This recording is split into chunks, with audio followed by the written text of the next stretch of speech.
downstairs neighbor, and jumping jacks. My downstairs neighbor seems to have a problem with us. I know she's left a note on my windshield about me stomping in my home and how ridiculous it is. She also called police and tried to get the work crew deported when we replaced our floors with prior approval during the day. Today she sent police to my door with a noise complaint.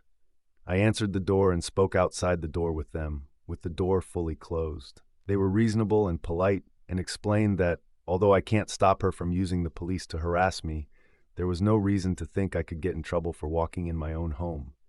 Nevertheless, I was pretty pissed. I find visits from police or other men with guns to my home threatening and stressful. So I wrote her a note and delivered it to her door. I knocked and she answered, and we had a conversation as well, where I went over what I said in my note. The note is as follows.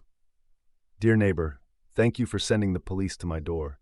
Although I find visits from the police stressful, these officers gave me great advice on how to deal with harassment. They also reassured me, confirming that the following activities are legal in one's own home: walking, stomping, jumping jacks.